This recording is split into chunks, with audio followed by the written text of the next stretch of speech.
네, 뉴스업 밤사이 새로 들어온 소식부터 전해드리겠습니다. 트럼프 대통령의 상호 관세와 자동차 관세 발표를 눈앞에 두고 현대자동차 그룹이 2028년까지 약 31조 원 규모의 대미 투자에 나서겠다고 발표했습니다. 트럼프 대통령은 현대차가 미국에서 자동차를 생산하면 관세를 내지 않아도 된다고 말했습니다. 워싱턴 홍상희 특파원입니다. 정의선 현대차그룹 회장이 백악관에서 트럼프 미 대통령과 나란히 섰습니다.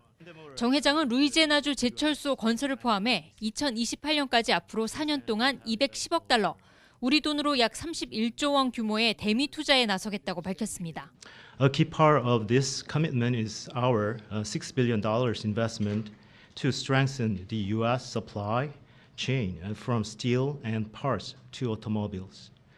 We are especially excited about Hyundai Steel's multi-billion investment in a new facility in Louisiana, which will create 1,300 American jobs. 미국 내 세 번째 공장인 조지아주 공장도 이번 주 준공되면 현대차는 앞으로 연 120만 대 규모의 차량을 미국에서 생산하게 됩니다. 트럼프 대통령은 미국에서 자동차와 철강을 생산할 경우 현대차는 관세를 내지 않아도 된다고 말했습니다. Hyundai will be producing steel in America and making its cars in America, and as a result, they'll not have to pay any tariffs. You know, there are no tariffs if you make your product in America.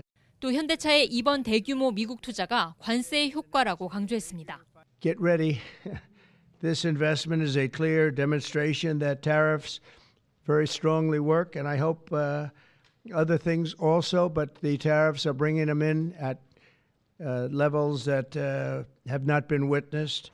상호관세 발표 직전 현대차가 대미 투자 발표에 나선 건 미국에서의 생산 확대로 트럼프 2기 행정부의 관세 전쟁을 돌파하기 위한 전략으로 풀이됩니다. 트럼프 대통령은 앞으로 며칠 내에 자동차와 반도체 관세도 발표할 것이라면서도 오는 4월 2일 상호관세를 발표할 때 일부 국가와 일부 품목은 포함하지 않을 수도 있다며 여지를 남겼습니다. 트럼프 대통령이 미국 제조업의 부활을 위해 관세 정책을 강하게 추진하면서도 유연성도 강조하고 있어 우리 기업의 대미 투자 정도에 따라 관세 유예나 조정이 가능하다는 전망이 나오고 있습니다. 워싱턴에서 YTN 홍상입니다. 안덕건 산업통상자원부 장관이 방한한 마이크 던립이 미국 알래스카 주지사와 만납니다.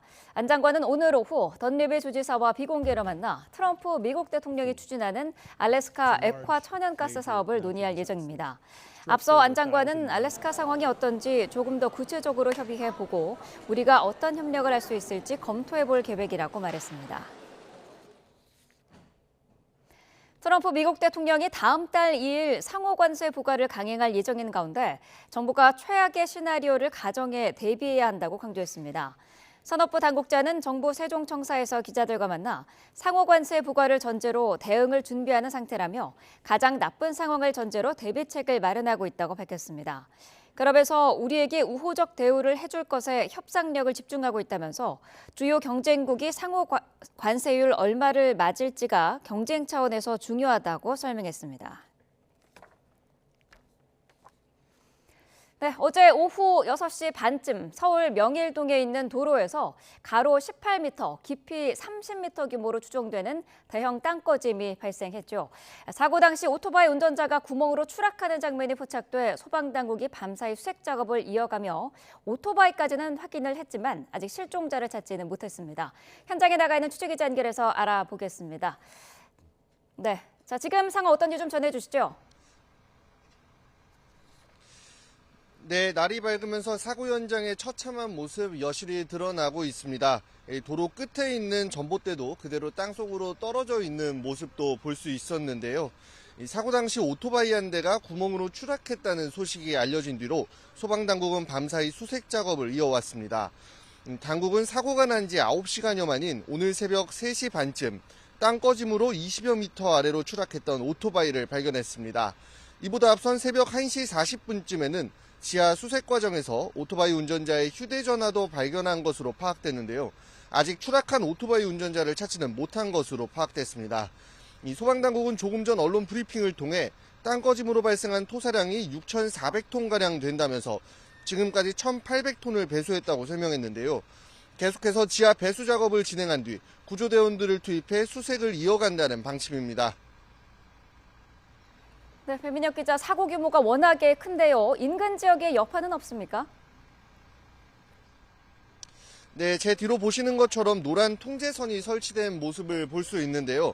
땅꺼짐 사고 지점을 중심으로 네 방향 도로의 진입이 모두 통제된 상황입니다. 강동구청은 사고 수습 여파로 동남로와 상암로 일대의 교통을 통제한다고 밝혔는데요. 이에 따라 사고 지점을 지나는 시내버스와 경기버스 각각 4개 노선이 임시 우회해 운영됩니다. 이로 인해 출근길 혼잡이 예상되는 만큼 실시간 교통 통제 정보를 수시로 확인하시기를 바랍니다. 이번 사고 현장 인근에는 한영 외국어 고등학교 등 학교도 있는데요. 일대 학교가 오늘 모두 휴업하기로 결정했습니다. 안전우려로 전기를 끊었기 때문인데 한영외고와 한영중고등학교, 대명초등학교 등 4개 학교가 대상입니다. 또 사고 여파로 일대에서 진행되던 서울 지하철 9호선 연장 공사도 일시 중단된 것으로 전해졌습니다. 네, 이런 가운데 사고 전조 증상을 봤다는 추정도 나오고 있죠. 네, 그렇습니다. 주변 상인은 최근 매장 바닥이 갈라진 데 이어 당일 오전엔 빗물바지 주변에 큰 구멍이 나는 등 사전 조짐이 있었다고 설명했습니다. 이야기 직접 들어보시죠. 그래서 어머니 밭에 갔다 오시다가 그걸 발견하셨어요. 1시간 반 정도 지난 다음에 무너져 내린 거죠. 확.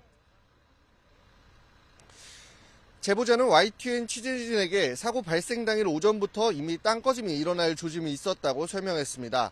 오전 10시 반쯤 배수구 옆부분이 무너져 내리고 있다고 구청에 신고했다는 건데요. 신고를 받고 나온 강동구는 복구 작업을 마쳤고 1시간 반 정도 지나 땅꺼짐이 일어났다는 게 제보자 설명입니다. 다만 아직도 사고를 수습하고 있는 만큼 구체적인 사고 원인은 파악되지 않았는데요. 서울시 등 당국은 실종자 수색 등 사고를 어느 정도 수습하는 대로 사고 원인 규명을 위한 조사에 착수할 것으로 보입니다. 지금까지 서울 명일동 땅꺼짐 사고 현장에서 YTN 배민혁입니다. 네, 이번에는 산불 상황 알아보겠습니다. 경북 의성의 산불은 나흘째 이어지고 있는데요. 밤사이 산불이 안동으로 확산해 진화율은 어제보다 떨어졌고 국가소방동원령도 추가로 발령됐습니다. 현장 취재기자 연결하겠습니다. 이윤재 기자. 네, 의성 산불 현장 지휘본부에 나와 있습니다. 네, 밤사이 의성 산불의 진화율은 더 떨어졌다고요? 그렇습니다. 의성 지역 산불이 밤사이에 강풍을 타고 경북 안동까지 퍼졌습니다. 어젯밤 진화율은 60%였는데요. 오늘 새벽 5시 기준 진화율은 55%로 어제보다 오히려 더 떨어졌습니다. 불길이 스치고 지나간 면적, 다시 말해 산림 영향구역은 12,565헥타르로 어젯밤보다 1.5배 정도 늘었습니다. 164km이던 화선도 214km로 길어졌습니다. 서울에서 경부고속도로를 타고 달리면 경북 김천까지 갈 수 있는 정도의 길이입니다. 상황이 악화한 건 역시 바람 때문입니다. 밤사이 강한 바람이 반복하면서 불길이 퍼지는 걸 지켜볼 수밖에 없었던 상황입니다. 피해도 점차 늘어나고 있는데요. 인명피해는 없었지만 의성과 안동 지역 주민 2,800여 명이 집을 떠나 대피소에서 뜬 눈으로 밤을 보냈습니다. 또 주택과 공장, 창고 등 건물 92곳이 불에 탔고 고속도로 휴게소까지 화마가 덮쳤습니다. 의성과 안동 주변 고속도로도 일부 통제되기도 했는데요. 서산 영덕고속도로 북의성에서 청송 나들목 구간은 지금도 전면 통제되고 있고 나머지 구간은 전부 통행이 재개됐습니다. 산림당국은 오늘 헬기 62대와 지상 진화 인력 2,600여 명을 투입해 진화 작업을 벌일 예정입니다. 또 소방당국은 지난 22일에 이어 또 한 번 국가소방동원령을 내리고 전국 소방관과 장비를 모아 산불 지역에 투입할 예정입니다. 지금까지 경북 의성 산불 현장 지휘본부에서 YTN 이윤재입니다. 네, 경남 산청에 산불이 난 지는 오늘로 닷새째입니다. 오늘 진화 작업의 관건도 역시 날씨가 될 것으로 보이는데요. 현장 연결해서 알아보겠습니다. 이명준 기자. 네, 경남 산청군 산불 현장에 나와 있습니다. 네, 밤사이 진화 상황 전해주시죠. 네, 앵커께서 말씀해 주신 대로 기상 상황이 변수입니다. 산불 현장 주변은 안개와 연기가 뒤섞인 연무 탓에 하늘이 뿌였습니다. 기상청은 오늘 산청과 하동 일부 지역에 초속 4에서 9m의 약간 강한 바람이 불 것으로 내다봤습니다. 여기다 산청에는 건조주의보까지 발효돼 불길은 쉽사리 잡히지 않을 것으로 보입니다. 당국은 헬기 등 장비 290대와 인력 2,100여 명을 투입해 오늘 주부를 잡는다는 방침입니다. 오늘 아침 7시 기준 진화율은 88%로 당국이 밤샘 진화 작업을 벌인 덕에 어제 저녁 8시 기준 85%에서 3%포인트 올랐습니다. 산청에서 발생한 산불은 바람을 타고 인근 하동까지 번진 상황입니다. 추정 산불 영향구역은 두 지역을 합쳐 1,557헥타르입니다. 전체 화선은 54km로 47km가 진화됐고 남은 화선은 7km입니다. 산불을 피해 집을 떠난 마을 주민 1,100여 명은 임시 대피소에서 뜬 눈으로 밤을 새웠습니다. 산불 진화 과정에서 유명을 달리한 청년군 공무원과 산불 진화되어 4명의 넋을 위로하기 위해 마련된 합동 분향소는 오늘도 추모객을 맞이합니다. 나흘째에 접어든 경남 김해 산불은 오늘 새벽 5시 기준 진화율이 99%입니다. 전체 화선은 6km로 당국은 남은 화선 60m를 진화하고 있습니다. 지금까지 경남 산청군 산불 현장에서 YTN 임영준입니다. 네, 울산 울주 산불 상황도 알아보겠습니다. 어제 오후 경남 양산 경계 근처로 불길이 확산하면서 우려가 커졌는데요. 다행히 밤사이 불은 번지지 않았습니다. 현장에 취재기자 연결하겠습니다. 오태인 기자. 네, 울산 울주 산불 현장입니다. 네, 밤사이 산불 상황 전해주시죠. 네, 제가 있는 곳은 산불지휘본부입니다. 산불이 발생한 지 나흘째인데 오늘 아침 유독 분주한 모습입니다. 오전하도록 주부를 지날 수 있을 거라는 기대 때문인데요. 새벽 6시 기준으로 진화율을 98%까지 올리면서 주부를 잡을 수 있을 것으로 보고 있습니다. 불길 16.6km 가운데 0.4km가 남았습니다.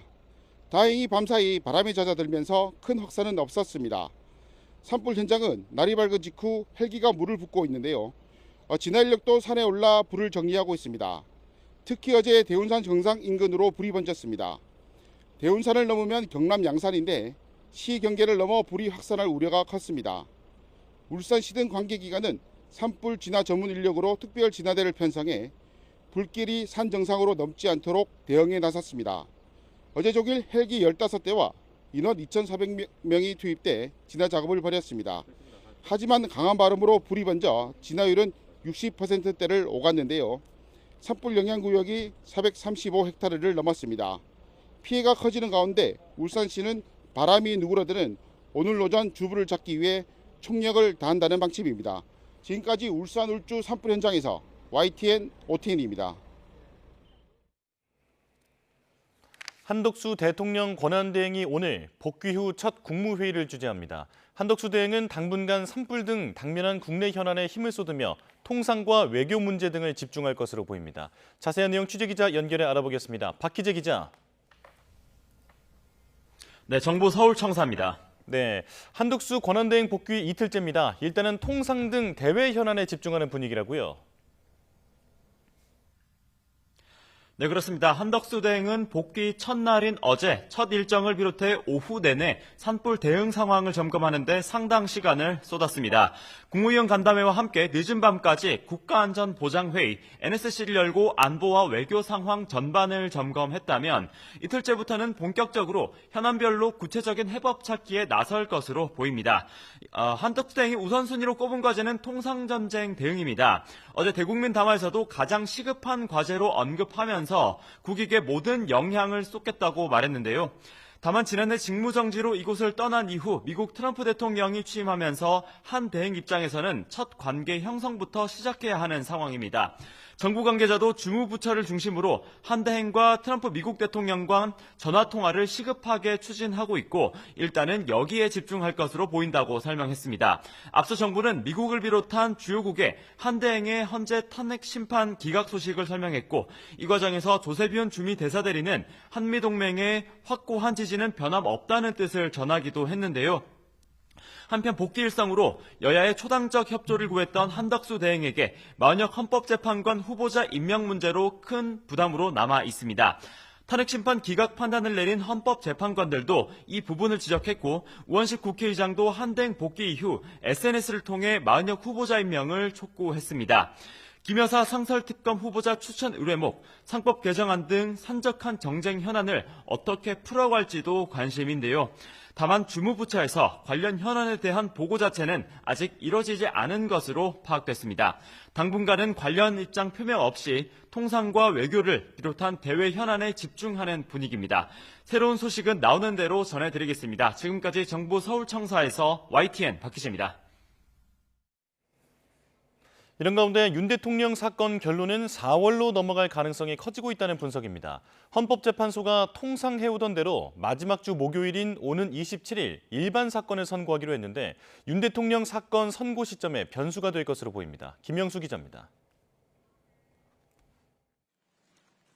윤석열 대통령 탄핵 심판 사건은 심리 100일을 넘겼습니다. 최종 변론을 마치고도 한 달 동안 평일을 이어가면서 역대 대통령 탄핵 심판 사건 가운데 최장 심리 기록을 쓰고 있습니다. 이틀 전 선고 날짜를 공지했던 최근 사례에 비춰보면 이미 수요일은 지나갔고 목요일과 금요일이 이번 주 선고가 가능한 날짜로 추려집니다. 그런데 헌법재판소가 오는 27일 헌법소원 같은 일반 사건을 선고하기로 했습니다. 매월 마지막 주 목요일에 하던 정기 선고 일정을 그대로 소화하기로 한 겁니다. 자연스럽게 목요일 선고 가능성이 사라지고 동시에 금요일 확률까지 줄어들었습니다. 헌재가 주요 사건 선고를 연속으로 한 적이 거의 없기 때문입니다. 4월까지 넘어갈 수 있다고 보는 시각의 배경인데 최근 법조계 관측처럼 사실관계를 놓고 의견이 계속 갈린다면 선고는 더 늦어질 수 있습니다. 다만 문영배 헌재소장 권한대행과 이미선 재판관의 임기가 마무리되는 4월 18일 전에는 결론이 나올 거라는 분석이 지배적입니다. 대통령 사건을 가장 먼저 처리하려던 헌재 분위기가 어느새 180도 바뀌면서 전례 없는 숙고가 이어지고 있습니다. YTN 김영수입니다. 네, 전국 상황 자세히 짚어보겠습니다. 김기흥 국민의힘 대변인, 박성민 전 더불어민주당 최고위원과 함께하겠습니다. 어서 오십시오. 안녕하세요. 안녕하세요. 자, 한덕수 총리가 87일 만에 직무에 복귀를 했습니다. 어제 보니까 재판관들의 의견이 상당히 엇갈렸던데요. 어떻게 보셨습니까? 제가 볼 때는 뭐 각하가 될 줄 알았는데 네. 각하가 2명이고 기각이 5명이고 인용이 1분인데 저는 인용 1분의 내용을 좀 하나하나 따져봤습니다. 네. 근데 이제 본인이 어떤 증거나 어떤 객관적인 어떤 상황보다는 본인이 어떤 생각을 조금 한덕수 권한대행의 마음까지 읽는 독심술을 좀 발휘하신 게 아닌가 그런 생각을 하고 저는 명확하게 절차적 하자가 있기 때문에 각하가 나올 수 있는데 왜 기각이 있었느냐 그거는 헌재 내부의 어떤 조직 생리가 발동이 됐다고 봅니다. 네. 왜냐하면 저는 그래서 각하긴 한데 기각의 형식을 빌린 각하가 좀 있을 거다. 왜냐하면 각하를 하게 되면 지금 8명 중에 2분에 대해서 조한창, 정계선, 그 헌재 재판관 관련해 가지고 이게 원인무효가 되면 이분은 지금 지위가 되게 논란이 되지 않습니까? 그렇다면 이 부분에 대해서 헌재 앞으로의 결정도 문제가 될 수 있기 때문에 각하가 답이지만 제가 볼 때는 김복현 재판관 같은 경우는 기각이라는 걸 통해서 헌재 8명의 체제는 좀 인정을 하면서 그 사이에 어떻게 보면 전반적인 어떤 기각의 결정을 이끈 게 아닌가 싶습니다. 네, 전 최고위원께서는 어떻게 보셨어요? 일단 뭐 헌재의 판단은 존중해야 되지만 아쉬움이 짙게 남는 판단이었다고 생각을 합니다. 네. 일단은 내용을 좀 말씀을 드리면 그나마 다행인 것은 그동안 이제 정치권에서 의결 정족수를 가지고 좀 논란이 있었는데 이 부분은 네. 헌재가 명확하게 정리를 했고 대통령 권한대행과 대통령의 차이를 명확하게 명시했다라는 점에서 저는 절차적인 뭐 의문이라든지 논란을 한 차례 정리하는 효과가 있었다라고 보고 있고요. 네. 이 외에도 이제 중요하게 봐야 될 것은 이 헌법재판관 3인을 임명하지 않은 행위에 대한 위헌 위법성을 확인했다라는 점입니다. 물론 결과적으로는 한덕수 총리에 대한 탄핵이 기각이 되는 결과가 있었습니다만 그럼에도 불구하고 이 세부 내용들을 따져보게 되면 많은 재판관들이 국회가 선출한 그 재판관들을 임명하지 않겠다라는 그 거부 의사를 미리 이제 표시했고 그리고 이게 결국에는 헌재의 체제를 위협할 수 있다라는 행위임을 간접적으로 저는 인정을 했다라고 생각을 하거든요. 네. 그렇기 때문에 지금 상황에서 보면 이번 한덕수 총리에 대한 탄핵의 결과와 그리고 최근에 있었던 이 권한쟁의 심판의 결과를 통해서 3인에 대한 의무, 그러니까 임명 의무 있었다라는 점을 한 번 더 확인해줬다. 그러므로 최상목 대행의 행위라든지 선별적으로 임명하면서 한 명은 임명하지 않았던 행위, 한덕수 총리가 3명 다 임명하지 않았던 행위, 이 모든 것에 대한 위법성이 확인되었다라고 보고 있습니다. 결과적으로 탄핵안이 기각이 됐기 때문에 국민의힘에서는 민주당의 줄 탄핵 이거에 대해서 다시 한번 비판을 했습니다. 국민 앞에서 사과해야 된다 이런 입장을 밝혔는데 민주당의 입장은 어떨까요? 저는 근데 이제 사과라기보다는 지금 상황에서는 어쨌든 민주당이 문제를 삼았던 내용들에 대해서 헌법재판관들이 동의를 해주는 부분들이 있었어요. 앞서 말씀드렸듯이 이 헌법재판관을 임명하지 않는 것, 국회 추천 몫임에도 불구하고 이것을 임명하지 않음으로써 헌법 수호의 의지를 어기고 그리고 국회의 권한을 침해하는 행위를 했다라는 점을 저는 이번에 다시 한번 확인했다라고 보기 때문에 이전의 탄핵 사례에서도 분명하게 이 판결문에 명시를 했던 것은 설령 기각의 결과가 나온다라고 할지라도 그리고 정치적인 목적이 설령 내포되어 있다라고 할지라도 어떤 절차가 준수가 되었고 그리고 위헌적이고 위법적인 행태가 있었다라는 점을 어느 정도 소명했다라고 본다면 국회의 탄핵 소추권이 남용된 것은 아니다라는 점을 분명하게 판시했다라는 점을 볼 때 이번에도 한덕수 총리에 대한 기각이 물론 아쉬운 결정이긴 합니다만 그럼에도 불구하고 야당 입장에서는 탄핵할 수밖에 없었던 상황이었다라는 점을 재확인했던 것 같고요. 그리고 더 나아가서 국회가 행정부를 견제하기 위해서 이렇게 사용하는 권한 자체를 문제 삼을 수는 없다라고 보고 있습니다. 네, 이 부분은 앞서서 언급을 하셨기 때문에 대변인께만 질문을 드려보면은 그 의결 정족수 논란과 관련해서 이제 판단이 나오지 않았습니까? 국무총리 탄핵 기준이 대통령 기준이 아니라 총리 기준이 맞다라고 이제 한 건데 국민의힘에서는 어쨌든 거대 야당의 그 탄핵 면허를 부여한 것이다. 이렇게 지금 아쉬워하고 있지 않습니까? 표현이 그렇지만 지옥문이 열렸다 저는 그렇게 볼 수 있습니다. 앞으로 여소야대가 되잖아요. 그렇다면 151석 이상만 가지면 언제든지 탄핵을 다 시킬 수 있는 거 아닙니까? 그런 측면에서 어떤 법적 안전성을 둘 수 없다 이런 측면이 있고요. 앞으로 뭐 예측 가능성을 높일 수 없는 거 아닙니까? 예측 가능성이란 건 언제든지 탄핵시킬 수 있다는 건데 이게 좀 어불성설입니다. 그래서 그렇기 때문에 이번에 각하를 했던 그 두 분의 입장이 저는 의미가 있다고 보고요. 예를 들어서 대행되는 사람 공직자의 그 기준으로 해야 되는 게 당연하지 않습니까? 개인적으로 한덕수라는 사람이 큰 의미가 있는 게 아니잖아요. 그 사람이 대통령의 권한 대행이기 때문에 어떤 임명하지 않은 거. 그러니까 총리는 헌법재판관을 임명할 수 있는 위치에 있지도 않습니다. 그렇다면 그 위치에 있으려면 대통령의 대행이기 때문에 그 행위를 안 한 부분에 대해서 탄핵을 시킨 거잖아요. 그렇다면 이게 합리적이지 않지 않습니까? 그리고 또 하나 뭐냐면 민주당에서는 그때 방통위원장 관련해서 김홍일 방통위원장을 탄핵시킨다고 겁박을 했습니다. 근데 사실상 방통위가 식물 방통이 될까 봐 자진 사퇴를 했습니다. 그다음에 이상인 방통위원을 또 탄핵한다고 그랬거든요. 그렇다면 지금 기준으로 볼 때는 맞지 않은 겁니다. 왜냐하면 그 사람은 직무 대리가 아니기 때문에 그냥 위원이잖아요. 그 사람은 위원이기 때문에 탄핵조차 안 되는 겁니다. 근데도 탄핵시킨다고 겁박해서 그분마저도 어떻게 보면 자진 사퇴를 했습니다. 그래서 앞으로 장관에 대해서 차관이 직무 대리를 하는데 위법적인 상황이 있어서 탄핵을 시키고 싶어도 이제 탄핵을 못 시키는 겁니다. 왜냐하면 차관은 장관처럼 탄핵 대상이 아니기 때문인 거죠. 그래서 이게 법이 굉장히 상충되고 있다. 그래서 어제 그 151석과 200석의 판단은 어떻게 보면 조직의 어떤 논리를 강화하기 위해서 어쩔 수 없이 한 어떤 궁색한 논리가 아닐까 그런 생각합니다.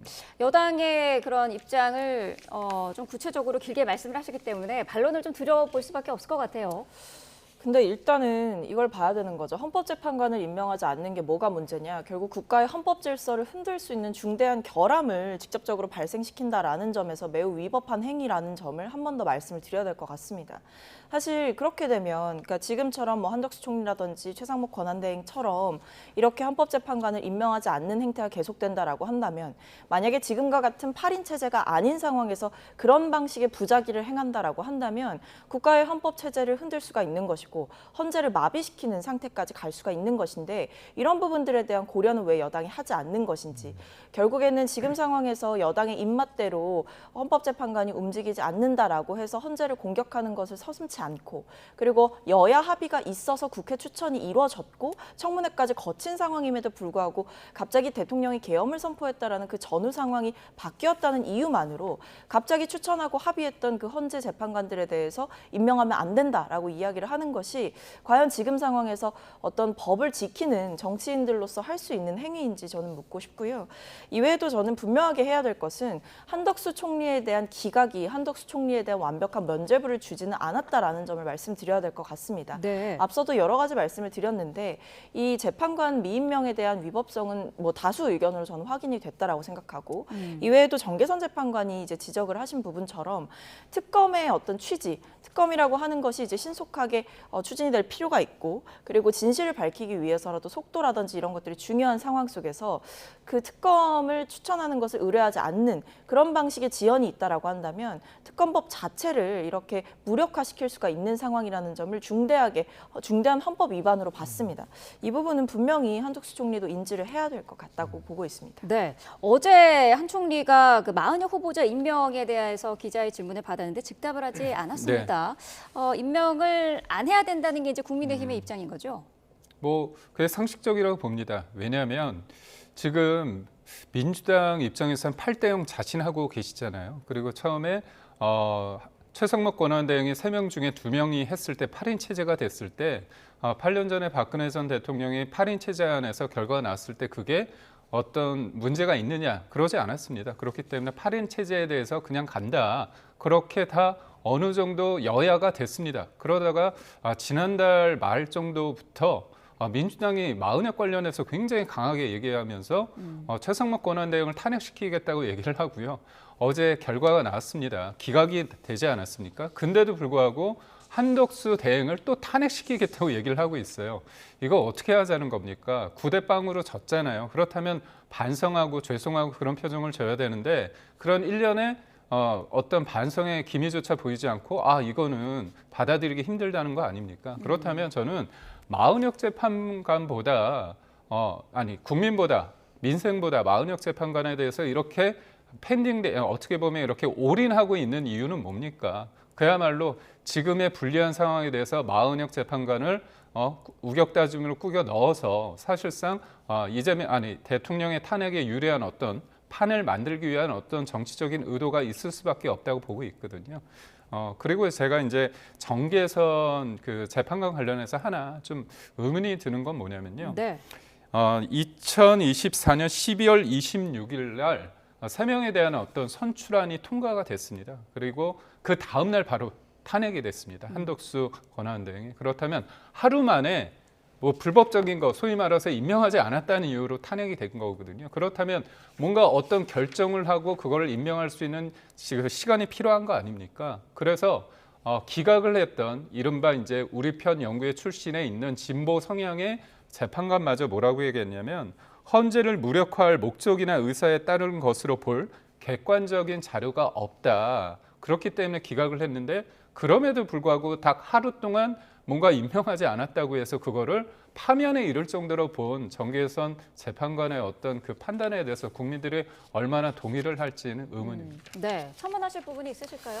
그러니까 일단 좀 봐야 될 것은 이 헌법재판관과 관련해가지고요. 네. 당시에 이제 일단은 문제가 있었고 논란이 있었다라고 친다고 하더라도 결국에는 권한쟁의 심판을 통해서 일단은 명확하게 결론이 났다라는 점을 먼저 말씀을 드려야 될 것 같습니다. 권한쟁의 심판을 통해서 이 재판관을 임명하지 않는 것이 문제다라는 점이 지적을 받았고 심지어 이번에 한덕수 총리와 관련한 이 탄핵 심판 과정에서도 헌재 재판관을 임명하지 않는 행위에 대한 지적이 있었다라고 한다면 그리고 정말 한덕수 총리가 국민들 앞에서 밝힌 것처럼 이제 여와 야가 중요한 시점, 좌와 우가 중요한 시점이 아니다. 네. 국민들은 앞으로 나가는 걸 바라신다라고 말씀을 하셨잖아요. 그렇다고 한다면 한덕수 총리가 정말 그 말씀하신 것을 지킨다라고 한다면 저는 헌법 수호의 의지를 먼저 보여주는 것이 순서다라는 말씀을 꼭 드려야겠습니다. 네. 그렇기 때문에 헌법 수호의 의지를 증명하고 어떤 정치적인 계산을 따지는 것이 아니라 진영 논리에 편승하는 것이 아니라 법원에서 명확하게 판단해준 내용에 대해서 승복하고 따르는 것이 지금 상황에서 총리로서 권한대행으로서 해야 되는 가장 중요한 책무다라고 말씀드릴 수 있겠습니다. 네, 민주당은 어제 선거에도 불구하고 최상목 그 부총리의 탄핵소추 절차는 그대로 진행하겠다는 입장이더라고요. 네, 그렇습니다. 뭐 이르면 27일 본회의에서 의결될 수도 있다 이런 전망이 나오고 있는 시점인데요. 물론 네. 이제 우원식 국회의장과의 대화가 어떻게 진행되는지를 좀 지켜봐야 되는 상황이기는 합니다. 기류가 조금 다른 부분이 있다라고 전해지고 있고요. 네. 네, 그럼에도 불구하고 이번에 이제 민주당에서 유의 깊게 보는 것은 제가 앞서 말씀드린 것처럼 헌재에서도 이 헌법재판관을 임명하지 않는 행위에 대한 위법성을 분명하게 지적을 했기 때문에 설령 최상목 대행이 지금 상황에서 대행의 자리가 아닌 이제 다시 경제부총리의 자리로 돌아간다라고 할지라도 징계성으로 재판을 할 수는 있다라고 보고 있는 상황인 거고요.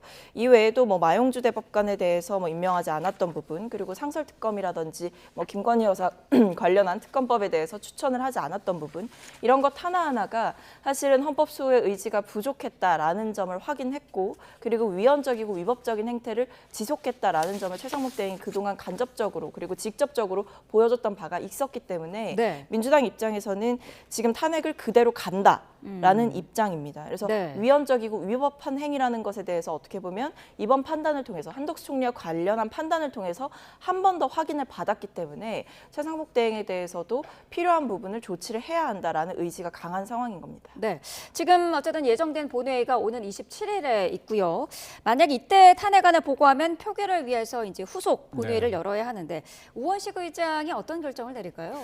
우원식 의장이 합리적이면은 받아들이지 않아야 되는데 우원식 의장이 당내 경선을 통해서 의장이 될 때 뭐라고 얘기했냐면 이재명 대표에게 형님이 딱 사실 자기가 이제 나이가 많기 때문에 이재명 대표가 형님이 딱이다 그렇게 명심파를 했습니다. 그리고 결정적으로 됐을 때 이재명 대표의 뜻을 꺾기는 쉽지 않을 것 같습니다. 이게 비극입니다. 모든 것들이 어떻게 이재명 대표의 생각대로 움직이는지 실익이 없잖아요. 권한대행에 대해서 탄핵시키고자 하는데 권한대행이 다시 돌아오지 않았습니까? 그렇다면 뭔가 문제가 있기 때문에 본인들 볼 때 문제입니다. 문제가 있기 때문에 이거는 무조건 탄핵시키겠다.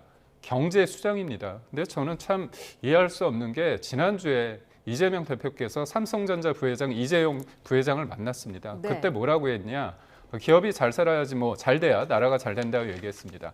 근데 경제 수장을 탄핵시켜 놓고 그런 어떻게 보면 혼란을 부추긴 다음에 기업 가서는 기업이 잘 되면 나라가 잘 된다. 이게 말이 됩니까? 그런 측면에서 제가 볼 때는 과연 이재명 대표 입장에서 경제든 민생이든 국민이든 있는지 오로지 대통령 탄핵을 위해서 그런 어떤 판을 까는 데 있어서 걸림돌이 되는 사람들은 다 탄핵을 시킨다는 거 아닙니까? 그리고 또 하나 상설 특검 관련해 가지고 많은 사람들이 이제 기각을 했을 때 네. 이유 중에 하나가 뭐냐면 상설 특검이 중립성을 갖추기 어렵다는 겁니다. 원래는 상설 특검에 대해서 추천위원회가 7명인데요. 여야 추천 각각 2명씩입니다. 그리고 나머지는 법무부 차관하고 법원 행정처장 그다음에 변협 회장인데요. 네. 이거를 국회 규칙을 바꿨습니다. 민주당이. 그래서 여야 추천 각각 2명씩 4명이었는데 야당 4명으로 하는 겁니다. 그렇다면 이게 중립적입니까? 권한쟁의 심판 중이고 그다음에 또 추천 의뢰도 지체 없이 해야 된다는 그 지체 없이에 대한 어떤 시기나 의미에 대해서 이거에 정해져 있지 않기 때문에 이 부분에 대해서 문제가 없다고 한 것도 문영배, 정정미, 이미선 판사님들도 그렇게 얘기를 했습니다. 근데 유독 정계선 재판관만 이 부분에 대해서는 파면이라고 또 얘기를 했거든요. 결국 뭐냐면 이른바 상설특검에 대해서 중립적이지 않기 때문에 그거에 대해서 임명을 추천을 의뢰하지 않은 부분은 이미 기각이 된 상황입니다. 네, 민주당이 어제부터 이제 광화문에 천막당사를 꾸려서 주요 회의를 그곳에서 하고 있는데 오세훈 시장이 천막당사를 철거할 뜻을 밝혔습니다. 시민의 공용 장소에 불법 점유 시설물을 설치했다라는 이유인데 민주당은 어떤 입장일까요? 그러니까 짓밟으려면 짓밟아 보시라라는 표현을 민주당이 했는데요. 네. 쫓아내려면 쫓아내 보시라라고 이야기를 했습니다. 왜냐하면 지금 상황에서 이 내란 우두머리 혐의를 받고 있는 이 대통령에 대해서 파면이 될 때까지 민주당은 끝까지 국민과 함께 싸우겠다라는 입장이거든요. 근데 지금 상황에서 어떤 죄송합니다. 민주당의 정치적인 행위에 대해서 제동을 걸기 위해서 그리고 사실상 어떻게 보면 적극적인 행정 조치를 통해서 이런 정치적인 행위를 막아보겠다라고 하는 것이 저는 종국에는 정치적인 목적을 위해서 오세훈 시장이 움직이고 있다라고 생각을 합니다. 사실 최근에 오세훈 시장이 쏘아올린 공이라는 말이 있었죠. 최근에 토지거래구역 허가제 관련해가지고 정치적 실패다. 그리고 정책적 참사가 일어났다. 이런 비판이 일 정도로 굉장히 이 서울 집값에 혼란을 주는 일이 있었는데 이 부분에 대해서 반성을 하고 먼저 본인을 성찰하는 것이 먼저이지 지금 상황에서 여권의 지지층들에게 소구되기 위해서 민주당을 강하게 공격하는 노선을 탄다라고 하는 것 자체가 저는 지금 상황에서 오히려 민주당에게 더 화풀이를 하는 모습으로 비춰진다라는 말씀을 드리겠고요. 왜 민주당이 광화문까지 나와서 이렇게 투쟁을 하게 되었는지에 대해서 한번 살펴보시라. 여권이 배출한 대통령이 불법 계엄을 저질렀고 그 이후에 나라가 쑥대밭인 상황 속에서 아직까지도 선고는 나오지 않고 있고 심지어 최근에는 구속 취소가 되는 사태까지 있었는데 지금 이 상황에서 야당이 얌전하게 투쟁하는 것이 과연 야당의 책무겠느냐 그리고 지금의 상황이 과연 그렇게 평시로 볼 수 있느냐에 대해서 저는 묻지 않을 수가 없습니다. 오세훈 시장이 이런 식으로 본인의 정치적인 득점을 하기 위해서 이런 정당한 여러 가지 정치적인 행위까지도 막아보겠다라고 하는 것은 저는 과욕이다라고 보고 있고요. 광화문에 있는 천막당사를 철거해야겠다라고 생각을 하신다면 지금 여권에서 무슨 얘기가 나오냐. 헌재 앞에 천막당사 치자 이런 제안이 나온다고 합니다. 그럼 그때도 그거를 해산시키실 것인지 혹은 철거하실 것인지 묻고 싶습니다. 네, 어떤 의견이실까요? 제가 볼 때는 이재명 대표가 국정을 마비시키고 있습니다. 줄탄핵 30번째 줄탄핵 관련해서 이게 국헌문란 아닙니까? 근데 국회에 있어야 할 분들이 대거 나와서 광화문을 점거하고 있습니다. 광화문 거기 가면요. 관광객들이 많습니다. 거기 사진을 많이 찍어요. 그 이른바 이제 교대식이 있지 않습니까? 저도 지나가면서 참 멋진 상황이기 때문에 보는데 거기가 천막 깃발로 다 뒤덮였습니다. 근데 그거에 대해서 앞장서서 거기 천막 당사를 만들겠다는 겁니다. 무엇이 그렇게 조급하죠? 아니 헌재 결정 관련해서 본인들이 날짜까지 정해서 26일 안에 오늘 결정을 내고 파면을 내라고 얘기하지 않습니까? 또 하나 뭐냐면 이재명 대표께서 지난주에 최성목 권한대행, 당시 권한대행에 대해서 뭐라고 얘기했습니까? 직무유기해가지고 현행범으로 체포해라, 몸조심해라 그런 얘기를 했고요. 네. 어제는 또 무슨 얘기를 했냐? 심리적 내전을 넘어서 물리적 내전. 물리적 내전 이건 뭡니까? 전쟁 일으키겠다는 겁니까? 내란 일으키겠다는 겁니까? 그러니까 저는 이분이 지금 과연 국민을 위해서 정치는 뭐냐면요. 주변 사람들이 좀 감정적으로 반응을 했을 때 차분하게 이게 절차대로 기다리자.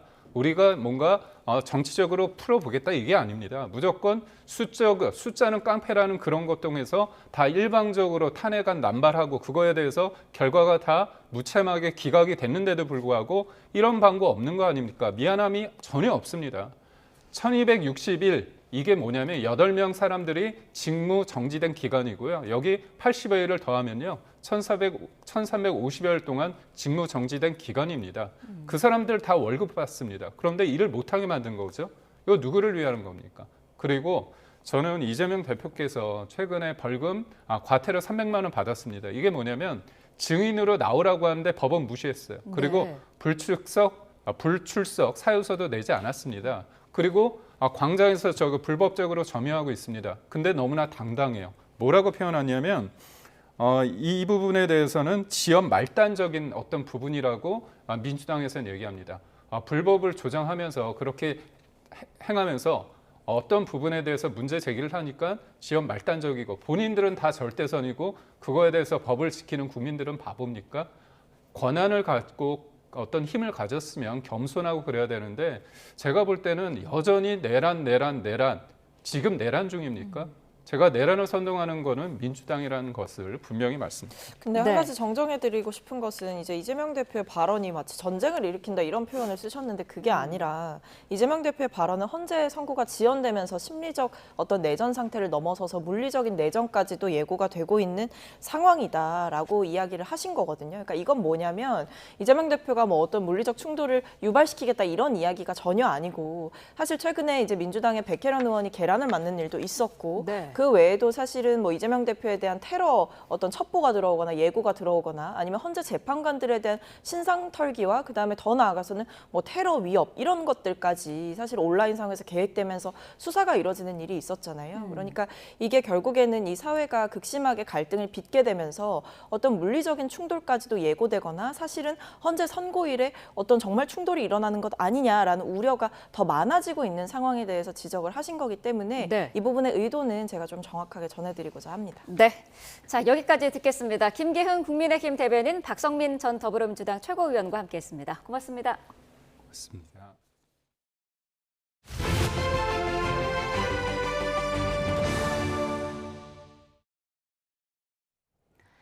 네, 더불어민주당 이재명 대표의 공직선거법 위반 혐의 2심 재판 결과가 내일 나옵니다. 1심에서는 의원직 상실형이 선고된 가운데 이번 재판에서는 어떤 결론이 나올지 관심입니다. 김주영 기자입니다. 공직선거법 위반 혐의로 기소됐던 민주당 이재명 대표의 2심 재판이 하루 앞으로 다가왔습니다. 1심 선고가 나온 지 4개월여 만입니다. 이 대표는 성남시 백현동 부지 용도 변경과 관련해 국토부 협박이 있었다는 취지로 발언하고 고 김문기 전 성남도시개발공사 개발 1처장과 해외에서 골프를 치지 않았다고 말한 혐의 등으로 재판에 넘겨졌습니다. 1심 재판부는 당선 무효형에 해당하는 징역 1년에 집행유예 2년을 선고했습니다. 검찰은 이 대표의 혐의가 중하다고 보고 2심에서도 징역 2년을 구형했습니다. 그러나 이 대표는 검찰의 정치 보복이자 무리한 수사였다며 무죄를 기대하고 있습니다. 세상의 이치라고 하는 게 다 상식과 원칙대로 가게 돼 있습니다. 법원이 잘 가려낼 겁니다. 관건은 재판부가 의원직을 잃게 되는 벌금 100만 원 이상 선고를 내리느냐입니다. 2심 재판부도 1심과 비슷한 판단을 내리고 대법원까지 확정된다면 이 대표는 공직선거법에 따라 10년간 피선거권이 제한돼 차기 대선에 나올 수 없습니다. 반대로 선고한 벌금이 100만 원보다 낮거나 무죄가 나온다면 사법 리스크를 상당 부분 내려놓게 됩니다. 이 대표는 물론 정치권에 엄청난 파장을 미칠 2심 선고는 내일 오후 2시에 서울고등법원에서 진행될 예정입니다. YTN 김주영입니다. 민주당 이재명 대표의 항소심 선고 결과를 가를 가장 큰 쟁점은 이른바 김문기 골프 발언입니다. 또 국토부가 협박해 백현동 부지 용도를 변경했다는 이 대표 발언에 대한 2심 재판부 판단도 주목됩니다. 백종규 기자입니다. 민주당 이재명 대표의 항소심 선고 결과를 가를 핵심 쟁점은 크게 두 가지입니다. 먼저 검찰 측과 첨예하게 맞붙었던 이른바 김문기 골프 발언입니다. 이 대표는 대선 후보 시절 고 김문기 전 성남도시개발공사 개발 1처장을 성남시장 때는 몰랐다고 말하고 김 씨와 해외에서 골프를 치고 사진을 찍은 것 아니냐는 의혹에 대해서는 조작이라고 했습니다. 국민의힘에서 4명 사진을 찍어가지고 마치 제가 골프를 친 것처럼 사진을 공개했던데 제가 확인을 해보니까 전체 우리 일행 단체 사진 중에 일부를 떼내가지고 이렇게 보여줬더군요. 조작한 거죠. 하지만 1심은 김 씨와 골프를 치지 않았다는 발언은 허위 사실 공표로 유죄, 김 씨를 몰랐다는 발언 등은 무죄로 판단했습니다. 항소심 재판부는 이 대표가 대장동 의혹과 연관성을 끊고 대선에서 당선될 목적으로 골프 발언을 거짓으로 한 것인지 다시 한번 판단합니다. 또 성남 백현동 부지 용도 변경과 관련해 국토부 협박 발언이 허위인지와 고의성이 있었는지도 쟁점입니다. 이걸 가지고 만약에 안 해주면 직무유기 뭐 이런 걸 문제 삼겠다고 협박을 해서 다 해주란 말은 없으니까 조금만 반영해 주겠다. 1심은 백현동 부지 용도 변경은 이 대표가 스스로 검토해 변경했고 국토부 공무원들에게 협박을 당했다고 볼 수 없다고 판단했습니다. 반면 이 대표 측은 검찰이 발언을 임의로 발췌해 재배치했고 발언 자체에 고의성도 없었단 입장이라 항소심 재판부가 어떤 결론을 내릴지 관심입니다. 앞서 1심은 이 대표에게 징역 1년에 집행유예 2년을 선고하면서 민의가 왜곡되고 대의민주주의 본질이 훼손될 염려가 있어 죄책이 가볍지 않다고 했는데 항소심 결과에 따라 이 대표의 정치적 운명도 크게 달라질 수 있습니다. YTN 백종규입니다. 대장동 의혹 관련 민간업자들 재판에 이재명 민주당 대표가 증인으로 출석하지 않아 법원이 과태료를 부과하기로 했습니다. 이 대표는 어제 서울중앙지방법원 심리로 열린 화천대유 자산관리 대주주 김만배 씨, 유동규 전 성남도시개발공사 기획본부장, 남욱 변호사 등 대장동 민간업자들의 배임 혐의 재판에 불출석했습니다. 재판은 이 대표의 증인 신문이 예정돼 있었지만 이 대표가 나오지 않아 시작 6분 만에 끝났습니다. 재판부는 증인이 불출석했고 추가로 의견서를 낸 것도 없다며 통상 절차에 따라 과태료 300만 원을 부과하도록 하겠다고 말했습니다. 정치자금법 위반 혐의로 기소된 정치브로커 명태균 씨와 김영선 전 국민의힘 국회의원 등 5명에 대한 첫 공판이 어제 창원지방법원에서 열렸습니다. 어제 공판에선 미래한국연구소 김태열 소장에 대해 검찰이 증인신문을 진행했습니다. 김 소장은 명 씨와 김 전 의원의 관계를 묻는 질문에 주종이 바뀌어 있었다고 증언했고 명 씨가 의원실 보좌관 채용에도 영향력을 행사했다는 취지로 진술했습니다. 명 씨와 김 전 의원은 검찰의 공소 사실을 모두 부인했습니다. 대학들이 미복귀 의대생에 대해 엄정 대응 방침을 밝힌 가운데 먼저 복학 신청을 마감한 연세대 등이 실제 행정 조치를 개시했습니다. 정부 역시 더는 구제책이 없다고 재차 강조하면서 복귀 기한이 임박한 다른 의대생들에게 반드시 돌아와야 한다고 압박했습니다. 이문석 기자입니다. 미복귀 의대생에 대한 대학의 행정 조치가 가시화되고 있습니다. 연세대학교와 차의과대 의전원이 1학기 등록을 하지 않은 학생들에게 제적 예정 통보를 발송할 거로 전해졌습니다. 특히 연세대의 경우 복귀 기한인 지난 21일까지 재학생 55%가량이 등록을 마친 거로 확인됐습니다. 경북대, 고려대 등 복귀 마감 기한이 지난 다른 대학들도 후속 절차를 준비 중입니다. 정부도 강경 대응 방침을 재확인했습니다.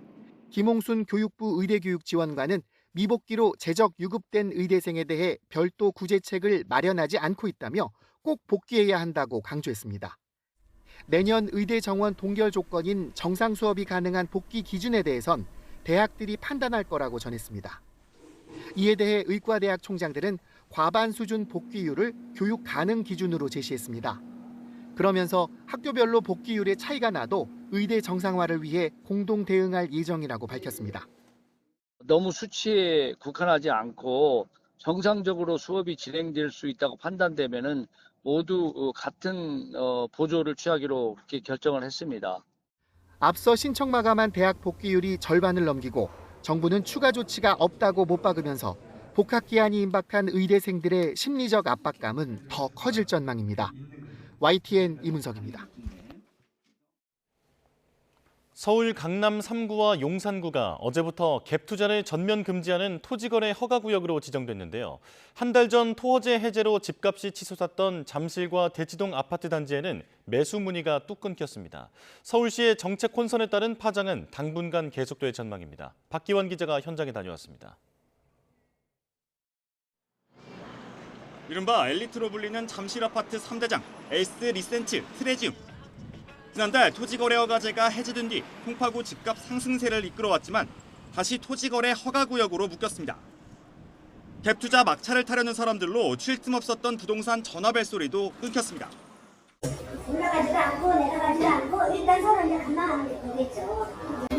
들어가지 않을까? 다른 곳도 사정은 마찬가지. 레미안 대치필리스 등 강남구 대치동 부동산 시장 역시 토호제 재지정 이후 한껏 움츠러들었습니다. 집값의 향방을 지켜본 뒤 거래에 나서려는 관망세로 돌아섰다는 분석입니다.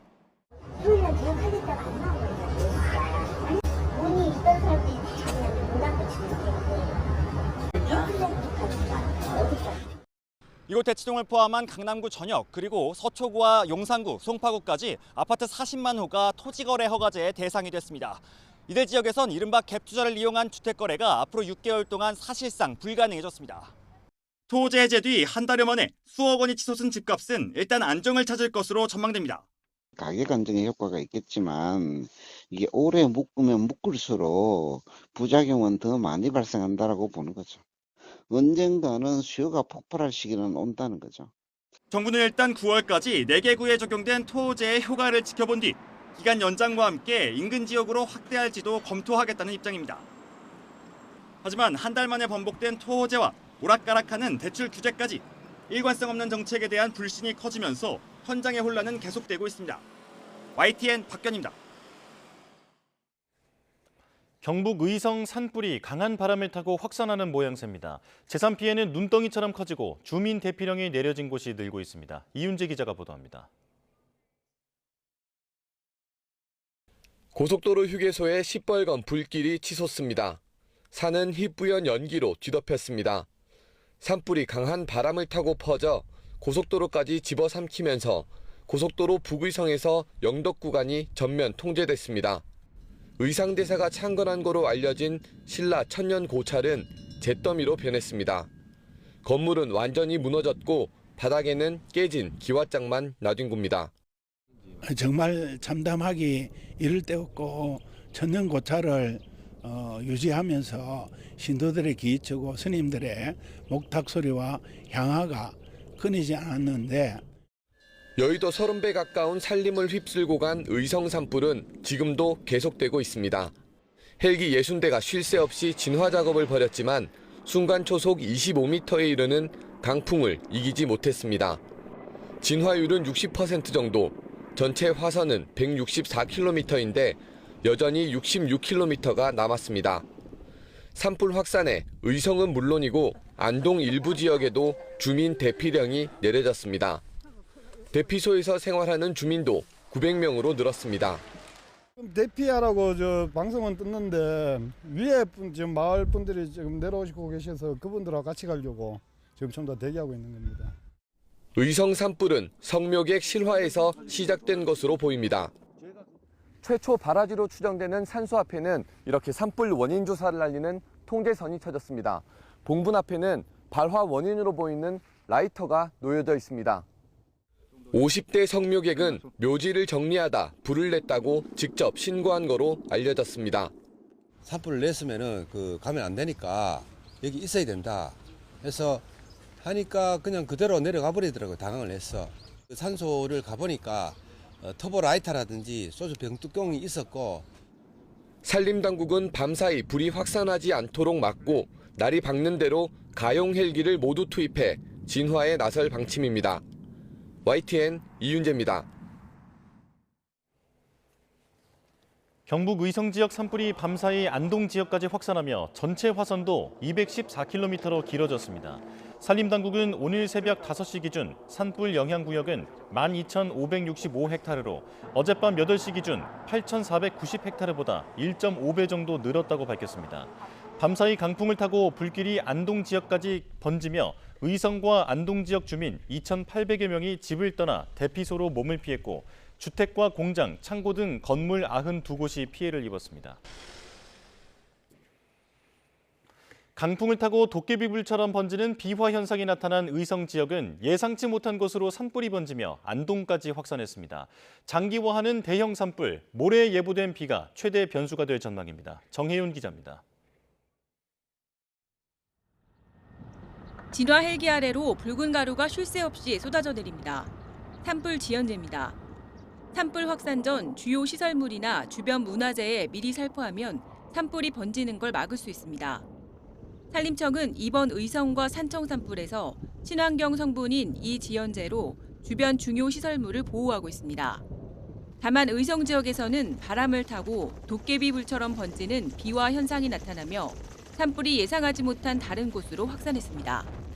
강풍 때문에 산불의 불티가 순식간에 멀리까지 날아가 산불 확산세를 따라잡기 힘든 상황인 겁니다. 시설물 피해 위험성이 높은 지역으로 뿌린 상황이고 그러면서 좀 피해를 최소화했고 지금 또 바람이 이제 강하게 불면서 예상하지 못하는 방향 쪽으로 확산이 되고 있는 상황이에요. 의성은 울주와 산청 등 대형 산불이 발생한 3군데 산림 가운데 현재 산림 피해 면적이 7,000헥타르 이상으로 가장 심각합니다. 더욱이 앞으로 건조한 날씨에 강풍이 지속할 것으로 보여 진화가 쉽지 않을 가능성이 큽니다. 이 때문에 산불을 잠재울 단비가 더욱 절실합니다. 제일 심각한 데는 어디일까요? 의성 산불입니다. 의성은 조금 진행될 것 같고요. 산청은 어느 정도는 잡힐 것 같기는 하는데 기상 상황에 따라서 바람에 따라 다를 것 같습니다. 5mm 이상이라도 와도 좀 도움이 되겠죠. 기상청은 이번 주 목요일 전국에 비가 내릴 것으로 내다보고 있습니다. 다만 양이 얼마나 될지가 변수입니다. 산림당국은 봄철 특성상 많은 비를 기대하긴 어렵지만 5mm 이상이라도 내린다면 하루에서 이틀가량 단비 효과를 기대할 수 있을 것으로 예상했습니다. YTN 정혜윤입니다. 지난 22일 산청 산불을 진압하던 인솔 공무원 1명과 산불 진화대원 3명이 안타깝게 목숨을 잃었습니다. 고령의 화마와 싸우다 간 이들, 결국 안전대책이 부실했다는 비판의 목소리가 높은데요. 무엇이 문제일까요? 산불 진화 작업을 하다 숨진 대원은 지난 2010년부터 집계해도 15명이나 됩니다. 이번처럼 여러 명이 목숨을 잃은 일은 29년 전에도 있었는데요. 지난 1996년 4월 경기도 동두천 야산에서 난 불을 끄던 동두천시 산림계장과 공익근무요원 6명 등 총 7명이 희생되는 참사가 벌어졌습니다. 산불은 소방당국이 아닌 산림청, 지방자치단체 소속인 산불진화대가 주로 담당합니다. 위험을 감수하며 산불을 진압하지만 처우는 열악한 것으로 나타났는데요. 급여는 하루 8만 원 정도로 최저임금 수준이고 고용 형태도 기간제, 무기계약직으로 불안정해서 오랫동안 일하며 전문성을 쌓기 힘든 게 현실입니다. 보호장비 등 안전대책이 미흡하다는 지적도 나옵니다. 산림청은 평소 안전교육을 실시하고 진화작업 투입 전에 안전장비 착용 등을 당부한다고 하지만 현장에서는 전문적 훈련과 장비 없이 공무원 산불 진화 동원을 당장 중단하라며 관련 자격을 갖춘 전문 직렬 신상 등 대책이 필요하다는 목소리가 나옵니다. 가장 큰 문제는 산불 진화대가 빠르게 고령화하고 있다는 겁니다. 근무 여건이 열악하다 보니 젊은 지원자가 드물고 특히 농촌 지역은 고령화가 심각해 주로 60대 이상 퇴직자로 구성될 수밖에 없는데요. 실제로 지난해 전국 진화대원의 평균 나이는 61세로 나타났습니다. 이번에 목숨을 잃은 산불 진화대원 3명도 모두 60대였는데요. 우리 산림을 지키는 파수꾼들이 처한 현실을 면밀하게 들여다볼 필요가 있어 보입니다.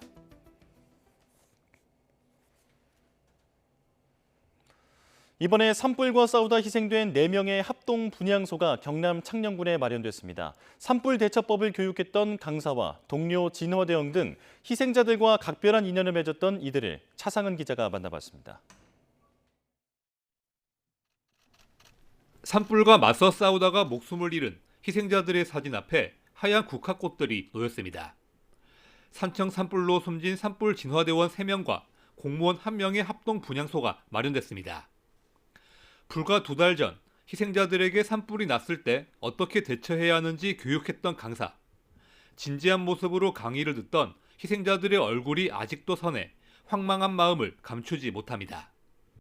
창녕에서 강의한 지도 얼마 되지 않았는데 안타까운 소식을 접하고 보니까 저한테 교육을 받으신 분도 계시는데 너무 안타까운 이런 심정이고. 각계각층의 추모 발걸음이 이어진 가운데 희생자들과 각별한 인연을 맺은 사람도 적지 않았습니다. 경남 지역의 산불 현장을 함께 누비고 희생자들과 형님 아우로 지내며 정을 나눴던 전 산불 진화대원. 동생들의 이름을 한 명씩 부르며 영면에 들기를 간절히 빌었습니다. 창녕군을 돌아다니면서 구석구석에 불이 나는 일이 있으면 쫓아다니고 이랬는데 형님하고 따르던 친구들이 내가 이래 되니까 어떻게 설명할 수도 없어요. 숭고한 희생을 잊지 않겠다는 현수막도 창녕군 전 지역에 걸렸습니다. 이번 산불로 희생자가 4명이나 나온 건 화재 상황과 바람 등을 고려하지 않은 무리한 인력 배치 때문이라는 지적도 공무원 노조를 중심으로 나오고 있습니다. 창녕군은 희생자들을 애도하기 위해 합동 분향소가 운영되는 오는 27일까지 군내 모든 행사를 전면 중단하기로 했습니다. YTN 차상입니다. 이번 영남 지역의 동시다발적 산불은 물론 최근 발생하는 산불 대부분은 부주의에 의한 실화 때문입니다. 그렇지만 실화자 검거나 피해 배상, 처벌은 여전히 더딘 상황입니다. 지환 기자가 보도합니다. 2022년 3월 경북 울진에서 시작해 강원도 삼척 등 동해안으로 퍼진 산불. 진화까지 걸린 시간 213시간, 산림 16,000헥타르를 잿더미로 만들고 6,400명이 넘는 주민이 대피했습니다. 산불 원인으로 추정된 건 담뱃불, 하지만 명확한 증거가 확보되지 않아 결국 미제로 남았습니다. 이번 영남 지역 동시다발 산불도 마찬가지. 용접 불티가 튀거나 예초기를 돌리거나 쓰레기를 태우다 시작된 것으로 추정됩니다. 한 5초, 10초 만에 그냥 올라갑니다. 그분이 정확하게 뭘 하고 있었어요? 용접. 실제 산불 대부분은 실화로 발생하는 상황. 최근 10년간 발생한 산불 5,400여 건 가운데 실화나 각종 소각이 원인으로 파악된 건 60%가 넘습니다. 반면 실화자 검거는 10건 중 3건 정도. 물론 과실이든 부주의든 방화든 모두 처벌 대상입니다. 고의로 산불을 내면 최고 징역 15년, 실수로 불을 냈더라도 3년 이하 징역이나 3천만 원 이하 벌금입니다. 하지만 산불을 낸 실화자가 실형을 받는 경우는 무척 드뭅니다. 검거된 실화자의 5% 정도만 징역형 또는 집행유예를 선고받았습니다.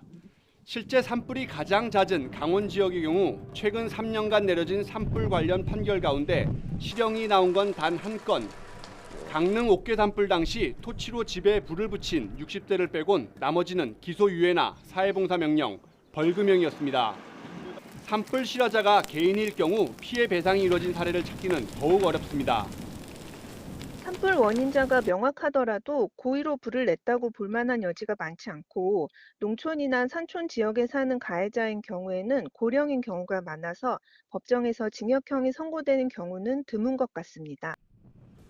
순식간에 삶의 터전을 집어삼키는 산불, 대부분 실화로 드러나는 상황에서 검거는 어렵고 처벌 수위는 낮고 배상은 더뎌 개선이 필요하다는 지적이 나옵니다.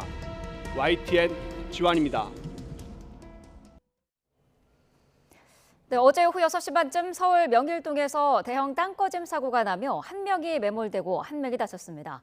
소방당국이 밤사이 수색 작업을 이어갔지만 아직 실종자를 찾지는 못했습니다. 현장에 취재기자 나가 있습니다. 배민혁 기자. 네, 서울 명일동 땅꺼짐 사고 현장에 나와 있습니다. 네, 현장 상황 어떻습니까? 네, 제 뒤로 보시는 것처럼 커다란 구멍이 보이는데요. 날이 밝으면서 처참한 사고 현장이 여실히 드러나고 있습니다. 제가 이곳에 새벽부터 현장을 둘러봤는데 구덩 안에는 전봇대도 쓰러져 그대로 떨어져 있는 모습을 볼 수 있었습니다. 당국은 사고가 난 지 9시간여 만인 오늘 새벽 땅꺼짐으로 20여 미터 아래로 추락했던 오토바이와 탑승자의 휴대전화를 발견했습니다. 하지만 아직 운전자를 찾지는 못한 것으로 파악됐는데요. 아침 7시부터 수색 작업을 재개한 소방당국은 지하에서 일일이 손으로 흙을 퍼내며 수색 작업을 벌이고 있습니다.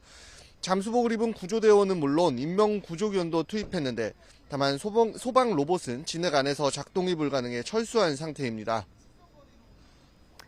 네, 사고 규모가 커서 걱정인데요. 인근 지역에 여파는 없습니까?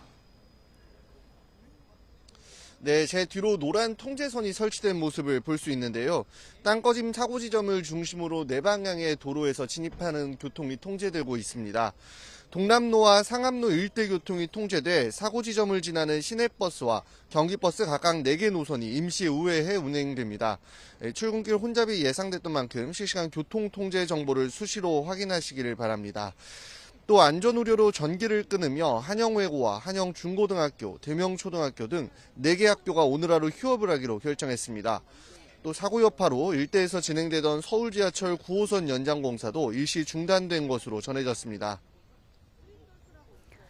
네, 사고에 전조 증상을 봤다는 주장도 있었죠? 네, 그렇습니다. 주변 상인은 최근 매장 바닥이 갈라진 데 이어 사고 당일 오전엔 빗물바지 주변에 큰 구멍이 나는 등 사전 조짐이 있었다고 이야기하기도 했습니다. 이야기 직접 들어보시죠. 그래서 어머니 밭에 갔다 오시다가 그걸 발견하셨어요. 1시간 반 정도 지난 다음에 무너져 내린 거죠. 제보자는 YTN 취재진에게 사고 발생 당일 오전부터 이미 땅꺼짐이 일어날 조짐이 있었다고 설명했습니다. 오전 10시 반쯤 배수구 옆부분이 무너져 내리고 있다고 구청에 신고했다는 겁니다. 신고를 받고 나온 강동구는 복구 작업을 마치고 1시간 반 정도 지나 땅꺼짐이 일어났다는 게 제보자 설명입니다. 다만 아직 사고를 수습하고 있는 만큼 구체적인 사고 원인 파악되지 않았는데요. 서울시 등 당국은 실종자 수색 등 사고를 어느 정도 수습하는 대로 사고 원인 규명을 위한 조사에 착수할 것으로 보입니다. 지금까지 서울 명일동 땅꺼짐 사고 현장에서 YTN 배민혁입니다. 네, 벼란간 땅에 내려앉는 땅꺼짐 사고, 도심 한복판에서 달리던 차가 통째로 빠질 정도의 거대한 크기로 도로가 내려앉는 건 처음이 아니었습니다. 영상으로 보도록 하겠습니다. 네, 지난해 8월 말 서울 서대문구 성산로인데요. 앞서 달리던 SUV 차량이 갑자기 땅속으로 사라집니다. 푹 꺼진 도로에 차량이 왼쪽으로 쓰러지며 빠져버린 겁니다. 편도 4차선 도로 가운데 한 개 차선이 뚫렸는데 구멍은 가로 6m, 세로 4m에 깊이는 2.5m로 차량 한 대가 빠지고도 남았습니다. 한 달도 지나지 않아서 부산에서는 화물차가 통째로 빠지는 대형 땅꺼짐이 발생했습니다. 당시 부사대는 200mm가 넘는 폭우가 쏟아지고 있었는데요. 배수를 지원하던 소방본부 배수 차량과 바로 옆을 지나가던 5톤 트럭이 모두 빠질 정도로 구멍이 컸습니다. 자, 편의점 내부의 CCTV 영상도 하나 보시죠. 마치 지진이 난 것처럼 진열대가 무너져 내립니다. 건물을 집어삼킨 건 대형 땅꺼짐이었습니다. 강원도 낙산해수욕장 근처 신축 공사장 옆에서 가로 12m, 세로 8m의 지반이 내려앉은 겁니다. 깊이도 7m로 깊어서 건물 일부가 땅속에 파묻혀버렸죠. 이렇게 크고 작은 땅꺼짐의 원인을 보면 가장 잦은 건 지하에 묻힌 상수도관 손상이었습니다. 최근 5년간 발생한 땅꺼짐을 보면 절반 이상이 노후나 손상, 관리 부실로 상하수관에서 누수가 발생했기 때문으로 조사됐습니다. 매립재 같은 연약 지반을 충분히 다지지 않고 그 위에 건물을 세워서 발생하는 사고가 뒤를 이었고요. 또 지하에서 이뤄지는 대규모 공사로 간혹 지하수 흐름이 바뀌면서 지반이 약해지는 경우도 많았습니다. 매번 안전 대책이 논의되지만 사고는 여전히 이어지고 있습니다. 한덕수 대통령 권한대행이 오늘 복귀 후 첫 국무회의를 주재합니다. 한덕수 대행은 당분간 산불 등 국내 현안을 챙기면서 통상과 외교 문제에 집중할 것으로 보이는데요. 자세한 내용 취재기자 연결해 알아보겠습니다. 박희재 기자. 네, 정부 서울청사에 나와 있습니다. 네, 한덕수 권한대행 복귀 이틀째입니다. 오늘은 국무회의가 있는 날이죠? 네, 그렇습니다. 한덕수 대통령 권한대행으로서는 복귀 후 처음으로 정례 국무회의가 있는 날입니다.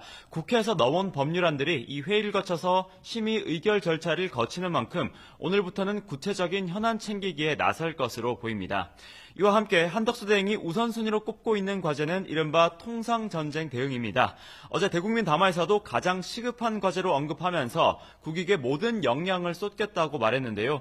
이를 위해 정부 관계자도 YTN과의 통화에서 한 대행과 트럼프 미국 대통령 간 전화통화를 시급하게 추진하고 있고 주무부처와 함께 여기에 집중하고 있다고 말했습니다. 다만 마은혁 헌법재판관 후보자 미임명 상태는 한덕수 대행으로서는 여전히 큰 부담으로 남아 있습니다. 야권은 물론 우원식 국회의장도 한대행 복귀 이후 SNS를 통해 마은혁 후보자 임명을 촉구하고 있는 상황이고요. 김 여사 상설특검 후보자 추천 의뢰목과 야당 주도로 통과된 상법 개정안 등 다른 정쟁 현안을 어떻게 풀어나갈지도 관심입니다. 다만 현재까지 주무부처에서 관련 현안 보고 자체는 아직 이뤄지지 않은 것으로 파악됐습니다. 당분간은 한덕수 대행이 입장 표명 없이 민생과 대외 현안에 집중할 것으로 보입니다. 새로운 소식은 나오는 대로 전해드리겠습니다. 지금까지 정부 서울청사에서 YTN 박희재입니다. 윤석열 대통령 탄핵심판 변론이 종결된 지 오늘로 딱 한 달이 됐지만 헌법재판소는 여전히 수기를 이어가고 있습니다. 이번 주 선고가 쉽지 않다는 관측이 나오면서 선고가 4월로 넘어갈 가능성이 커지는 분위기입니다. 현장에 나가 있는 취재기자 연결합니다. 차정윤 기자. 네, 헌법재판소입니다. 네, 윤 대통령 탄핵심판 선고 기일은 아직 지정되지 않은 거죠? 네, 지난달 25일 윤 대통령 탄핵심판 최종 변론이 끝났고 오늘로 꼭 한 달이 됐습니다. 헌재는 오늘도 재판관 평일을 이어가며 윤석열 대통령 탄핵심판 심리를 이어갈 예정입니다. 윤 대통령 탄핵심판은 당초 이번 주 목요일이나 금요일쯤 선고될 가능성이 점쳐졌는데 선고는 이번 주를 넘겨 4월로 넘어갈 가능성이 제기됩니다. 통상 헌재는 매월 마지막 주 목요일에 헌법소원, 위헌 법률심판 등 일반 사건에 대한 정기 선고를 진행해 왔는데요. 헌재 관계자는 어제 YTN과의 통화에서 오는 27일 일반 사건 선고를 진행하기로 했고 사건 목록과 시간은 추후 공지할 것이라고 밝혔습니다. 헌재가 과거 이틀 연속 선고를 진행했던 사례나 한 주에 3차례 선고를 진행한 적이 거의 없었던 점을 고려하면 오는 28일도 선고가 어렵다는 관측입니다. 윤 대통령 탄핵 심판에서 재판관 만장일치 선고가 어려울 것 같다는 전망이 나온다고요? 네, 그렇습니다. 그동안 법조계에서는 헌재가 결론에 대한 불복을 방지하고 사회적 혼란을 최소화하기 위해 윤 대통령 사건에서도 의견을 통일할 것이라는 전망이 나왔습니다. 하지만 어제 나온 한덕수 국무총리 탄핵심판 선고를 살펴보면 윤 대통령 탄핵심판도 만장일치 결론이 쉽지 않아 보인다는 분석입니다. 앞서 한 총리 사건 선고에서 재판관 8명은 기각 5명, 인용 1명, 각하 2명으로 의견이 갈렸죠. 윤 대통령 사건은 한 총리 사건보다 쟁점이 더 복잡한 만큼 사안을 바라보는 시각차가 뚜렷한 재판관들의 의견을 하나로 모으기가 쉽지 않을 거란 관측입니다. 이 때문에 헌재가 평일을 거듭하며 수기를 이어가는 것도 쟁점별로 부딪히는 사실관계와 각각의 판단을 정리하기 위해서란 분석도 나옵니다. 원래 이번 한 총리 탄핵 심판 선고에서 윤 대통령 탄핵 심판 사건의 결론을 가늠해 볼 수 있지 않겠느냐는 기대도 있지 않았습니까? 네, 두 사건이 일부 쟁점을 공유하는 부분이 있는 만큼 12.3 계엄의 위법성 판단에 대한 단서도 나올 것이라는 그런 예상이 나왔는데요. 하지만 헌재는 관련 판단을 내놓지 않았습니다. 헌재 결정문에는 한 총리가 비상계엄 선포에 공모하거나 묵인, 방조하며 적극적인 행위를 했다는 증거나 객관적인 자료는 찾을 수 없다. 이 정도의 내용만 담겼습니다. 또 비상계엄의 절차적 정당성이나 국회 측이 탄핵 심판에서 형법상 내란죄를 빼겠다고 한 부분에 대해서도 별도의 언급은 없었습니다. 때문에 법조계에서는 어제 한 총리 선고를 통해 윤 대통령 탄핵 심판 결과를 가늠하기는 어렵다는 평가가 많은 상황입니다. 지금까지 헌법재판소에서 YTN 차정윤입니다.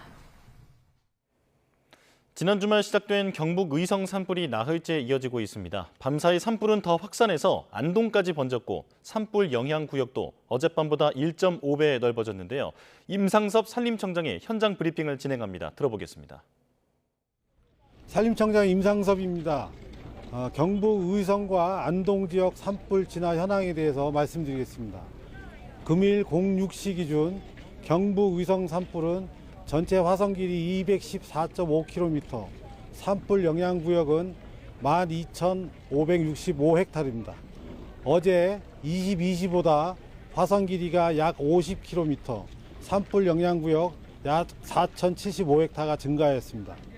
16시경에는 안동시 기란면 지역으로 산불이 확산되었습니다. 어제 야간 산불 진화 인력 1,772명을 투입하여 산불 진화 활동과 민가 및 고운사, 옥련사 등 주요 시설 방어 활동을 시행하였습니다. 전일 진화율이 60%였으나 바람의 영향으로 밤새 화선이 늘어 진화율이 55%로 낮아졌습니다.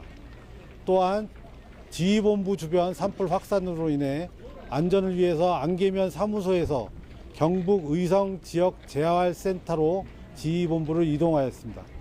현재 기상 상황은 북동풍으로 평균 초속 1m로 불고 있으며 기온은 12.8도입니다. 다만 오늘 오후 최대 순간 풍속 초속 10m에서 20m의 바람이 불 때가 있으며 낮 최고 기온이 26도까지 상승함에 따라 산불 확산 위험이 높은 상황입니다. 금일 진화 계획으로는 산불 진화 헬기는 산림청 12대, 지자체 22대, 소방 10대, 군 18대로 초기에 62대부터 투입하고 국방부 등 유관기관과 협의해서 금일 77대까지 투입을 확대할 계획입니다. 안개면, 안평면 지역은 일출과 동시에 진화를 시작했고 안동 지역은 연무로 인해 8시부터 본격 진화를 시작하고 있습니다. 지상진화는 산불 진화 특수진화대, 소방, 군부대 등 총 3,154명과 진화장비 453대를 투입해서 주요 지역을 방어하는 등 총력 대응하고 있습니다. 특히 지상진화 역량을 높이기 위해서 북부지방산림청과 중부지방산림청에 고성능 산불 진화 차량 9대, 산불 특수진화대 136명, 공중진화대 11명을 추가로 투입할 계획입니다. 다음으로 주민 대피 현황입니다. 현재 의성 지역에 1,552명, 안동 지역 1,264명 등 총 2,816명이 의성 실내체육관 안동 도립요양병원으로 대피를 완료하였습니다. 현재까지 인명피해는 없습니다. 다만 92개소에 시설피해가 있었으며 북의성에서 청송 분기점 고속도로 양방향이 통제되어 있는 상황입니다. 이곳을 지나시는 분들은 국도로 우회해 주시기 바랍니다. 오후부터 강한 바람이 예상되고 있기 때문에 진화대원 분들과 지역 주민들의 안전을 최우선으로 하여 인명과 재산 피해를 막도록 최선의 노력을 다하겠습니다. 예, 이상입니다. 질문을 받겠습니다. 질문하실 분은 손을 들어주시기 바랍니다. 네. 김민정선입니다. 안개 산불이랑 안동 산불이 합쳐졌다고 봐도 됩니다. 예, 거의 이제 붙었고요. 예, 붙었다고 보시면 됩니다. 이 불이 붙으면 뭐 어떤 변화가 있습니까? 화선이나 이런 거. 진화 전략 짜는데 좀 다소 변경이 있습니다. 예. 네. 다른 분. 네. 어제 오후 2시 34분쯤에 긴급 안내 문자로 산속에 있는 진화대원 대피해라는 진짜 문자가 발송이 됐는데 네. 저희가 파악하기로는 35분에 이제 안사면 중아리에 있던 영주시 진화대원들 90명이 연락이 안 됐다는 얘기를 들으셨고, 그래서 제가 알기로는 공중진화대가 투입이 된 걸로 알고 있는데 이 상황을 좀 자세히 좀 설명 좀 해주세요. 예, 그 상황은 기상 때문에 저희들이 지상 진화대원들의 안전 때문에 안전한 곳으로 일시 대피하라고 이제 명령을 내린 상황이고요. 아까 말씀하신 그 진화대원들은 임도 지역에 있었는데 통신이 일시적으로 두절이 돼서 저희들이 통신선을 확보하는데 조금 그 노력을 했었고요. 그 이후에 유선으로 통신이 안 돼서 공중진화대원 등 이렇게 해서 바로 저희들이 대피를 시켰습니다. 예. 그 진화대가 연락이 안 돼서 문자를 보내신 겁니까? 아니면 문자를 보내고 연락을 아닙니다. 했습니다. 그거하고 상관없이요. 12시 30분경에 우리가 내부 검토회의를 해서 진화대원 빨리 철수시키자고 이렇게 협의가 된 거고, 그거는 별개의 사항입니다. 일부 보도에 보면 공중진화대 응급 구조사가 그 고립됐던 진화대원을 만나가지고 건강 체크를 했다는데 이거는 그런 사실이 아닙니까? 연기 때문에 방향이라든지 임도를 타고 나오는데 좀 어려움이 있어서 저희들이 그 루틴하게 연기 흡입이라든지 이런 건강 상태를 체크한 걸로 저희가 알고 있습니다. 예. 네, 골고루 하기 위해서. 네. 텔레비전의 이하연 기자인데요. 산불 실화자에 대한 그 조사는 어떻게 진행됩니까? 산불 실화자에 대해서 예. 그거는 안동에서 이제 의성군에서 산불 실화자 처리에 대해서. 의성군수입니다. 가운데로 가실게요. 네, 의성군수입니다. 산불 실화자에 대해서 안평의 최초 지역에 대해서는 지금 신분은 확인돼 있고요. 상황이 종료되는 대로 군에서 조사를 해서 나중에 조치를 할 계획이고요. 다만 이제 안개 지역에 대해서는 아직은 이제 확인되지 않고 있습니다. 지금 사찰 공사랑 공연사 여기는 피해가 없을까요? 현재는 없고요. 다 무슨 보물 이런 건 다 철수를 했고, 그리고 이제 상황에 따라 대피하는데 고온사는 아직 영향이 없고요. 옥년사에 대해서는 지난번에 불이 밑으로 와서 우리 소방 헬기하고 또 소방차가 이제 다 했습니다. 어제 저녁에도 조금 이제 잔불이 있어서 우리 공무원도 투입하고 해서 해소를 했었습니다. 네. TBC 박정 기자입니다. 어제 안개 산불 남서 쪽이었나요?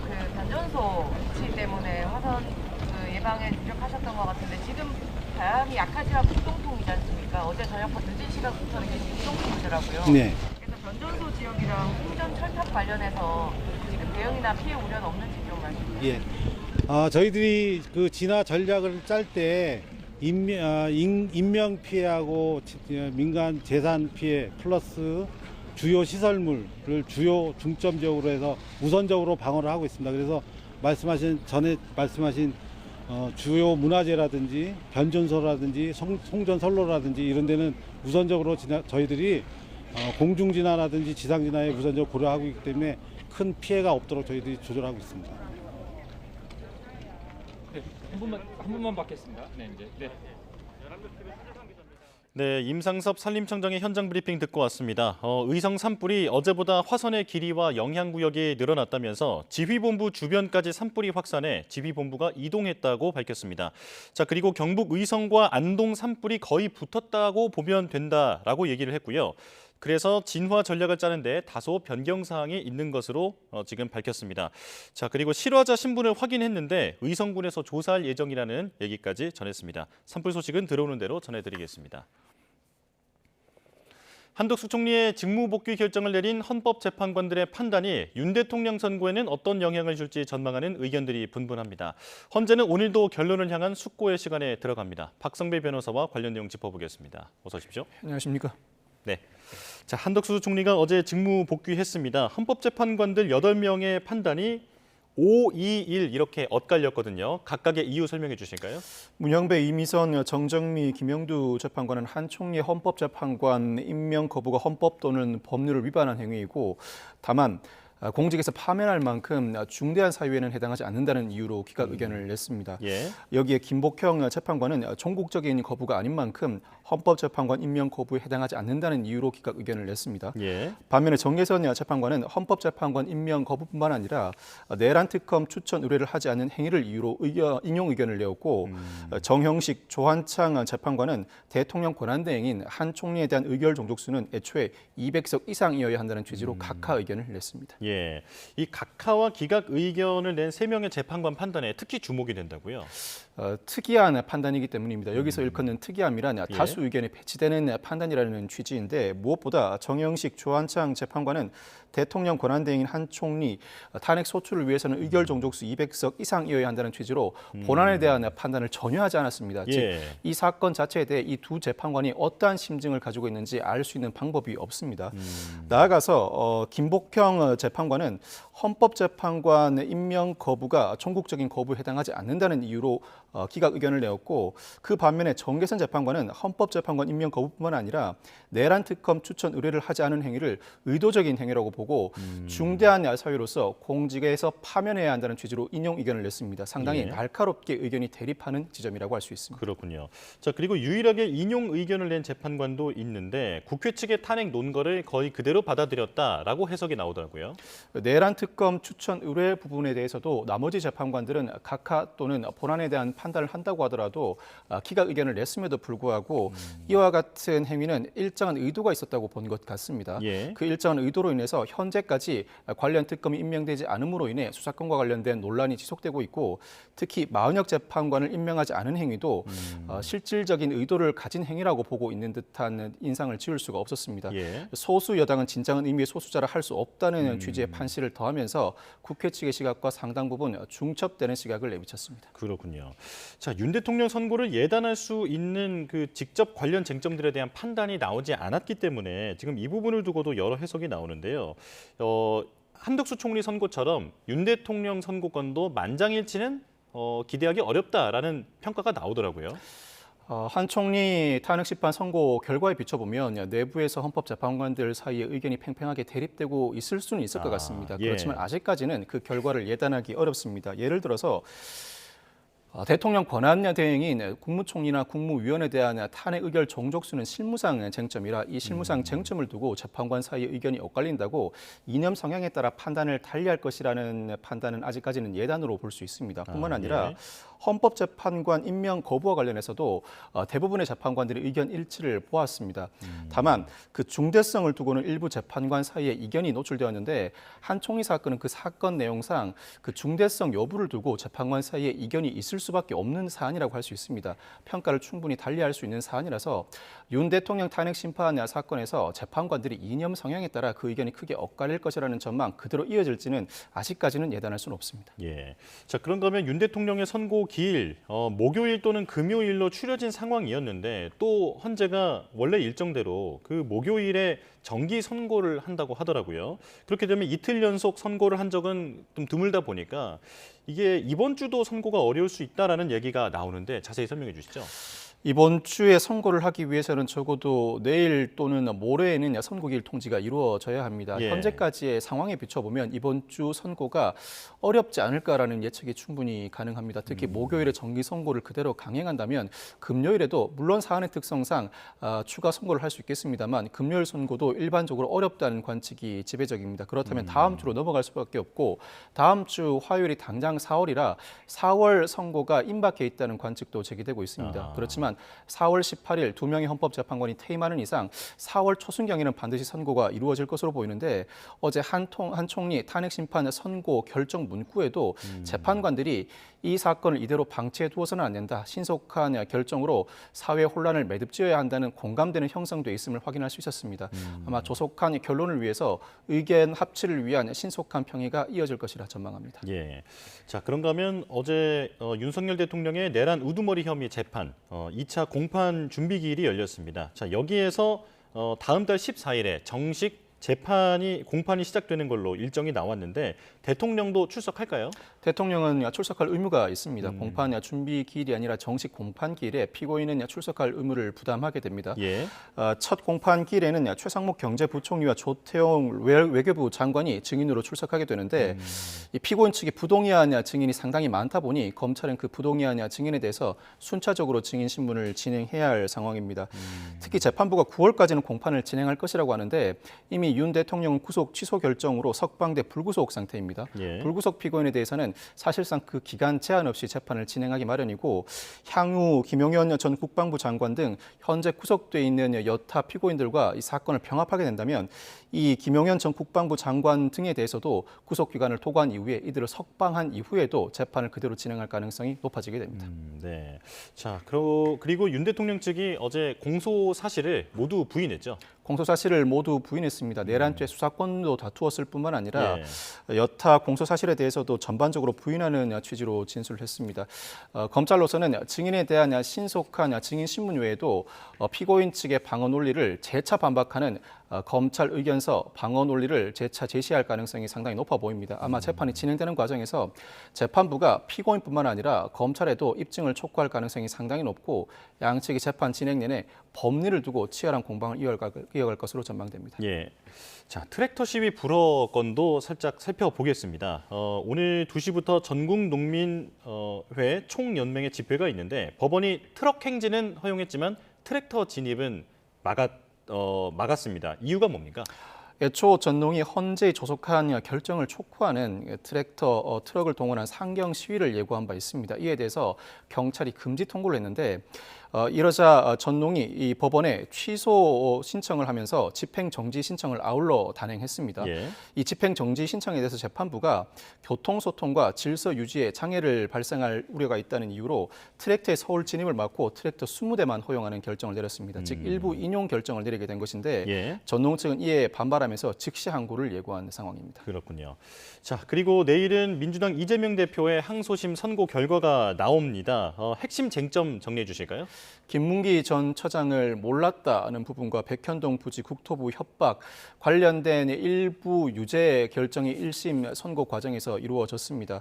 특히나 그 형량이 징역 1년에 집행유예 2년으로 공직선거법상 피선거권을 박탈하는 형이 선고된 바 있습니다. 무엇보다도 김문기 전 처장과 관련된 발언 중에서 김문기 전 처장을 성남시장 재직 당시에는 몰랐다거나 경기도지사에 당선되고 공직선거법 위반으로 기소된 이후에나 알았다는 부분은 1심에서도 무죄가 선고되었는데 김문기 전 처장과 골프를 치지 않았다는 발언이 1심에서는 유죄가 선고되었지만 이 부분이 피고인의 행위와 관련된 사실 적시에 해당하는지는 주요한 쟁점으로 불거질 것으로 보입니다. 특히 백현동 부지와 관련된 국토부 협박 발언은 1심에서도 유죄가 선고되었지만 추가 심리가 2심에서도 이루어진 바 있습니다. 유무죄를 일부 달리 평가할 여지가 있고 특히 유죄를 그대로 선고하거나 일부 유죄가 추가된다고 하더라도 공직선거법상 피선거권 제한에 해당하는 벌금 100만 원 이상이 선고될 것인지도 주된 쟁점이라고 할 수 있습니다. 예, 1심에서는 징역 1년, 집행유예 2년이 나왔는데 재판부는 민의가 왜곡되고 대의민주주의 본질이 훼손될 염려가 있어서 죄책이 가볍지 않다라고 판시를 했습니다.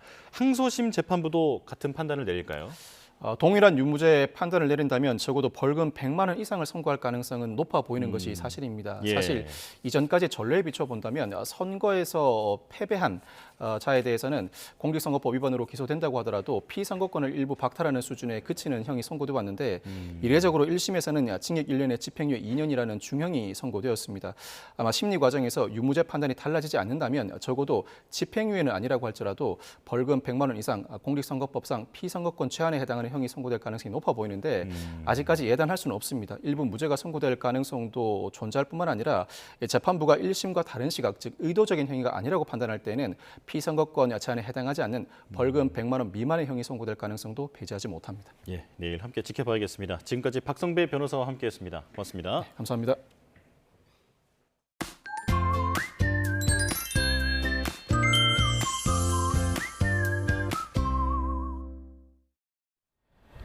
오늘 하늘이 금방이라도 비가 내릴 것처럼 어둡습니다. 이 중부지방 하늘에는 구름도 많은 가운데 그 밖의 지역에서는 이 안개와 스모그 그리고 황사까지 겹쳐서 전국 하늘이 뿌옇게 가려져 있는데요.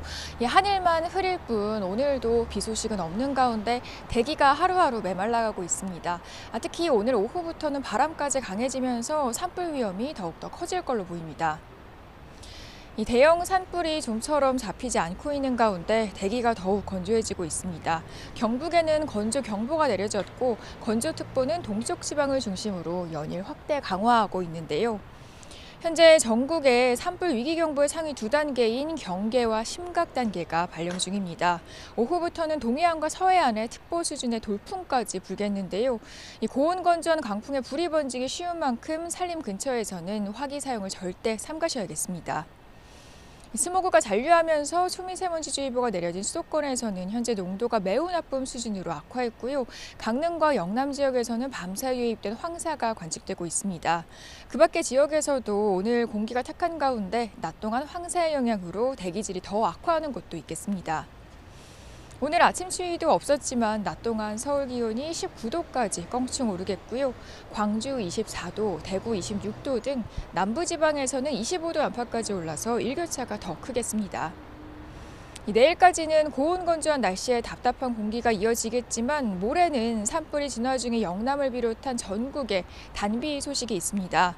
영남 지역에는 5에서 10mm의 많지 않은 양이 예보됐지만 산불 진화에 적지 않은 도움이 될 걸로 보이고요. 이 미세먼지도 해소되겠습니다.